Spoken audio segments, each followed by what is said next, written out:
I was one of the students, like so many students here in American universities, that was fooled by this narrative.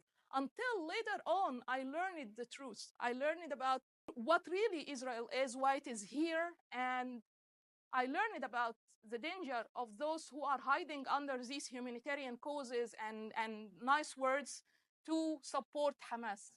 And since then, I've taken on myself the mission to fight against Hamas and against the Muslim Brotherhood. I was successful at times. I always received like death threats from them. And like, this is the story of my life. It's mainly fighting against the Muslim Brotherhood and receiving their backlashes. Until recently, things reached a limit that was very scary for me. Very scary, not only on a personal level, but also on the collective level, when the October 7 massacre happened. Before October 7, there was a sense in the region that we are finally over Islamists and over the power of, or the influence of Islamists on the general public. People started to speak about Israel in a positive light, speak about reconciliations between different, ideologically different countries in the region, normalization with Israel. Everything was really heading in the right direction until October 7 happened. By this massacre that they committed, gave a momentum once again to political Islamists and Islamists in general in the region to lead the public opinion.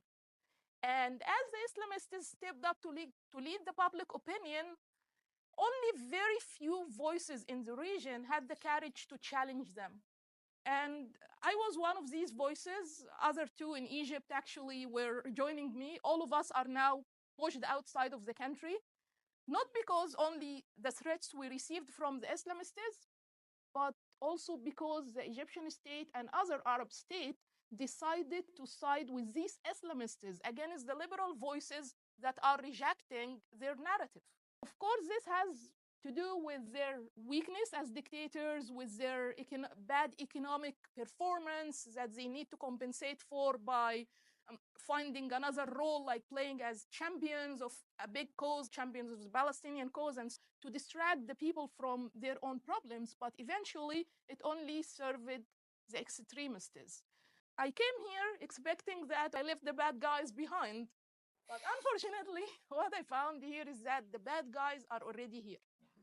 And they include many of the people I knew from 15 years ago or 20 years ago when I was a student, an undergraduate student.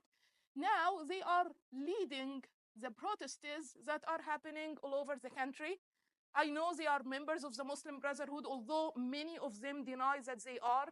They even organize the protests in the same manner that they were doing back then, 15 and 20 years ago, the same way of mobilization, the same flags, the same narrative, even the same dependence on Al Jazeera footage and the news stories. It's like a deja vu for me. Everything is happening, but in the United States. That's why I'm here today with the hope that we can find a way to prevent what happened to my home country, Egypt, from happening here to the United States. Because for me, the United States embodies all the important values that I've been fighting for all my life, including human rights, women's rights, and democratization. I don't want to see this going away by any means. So I hope today we can come up with an offensive strategy that can help us make this happen before it's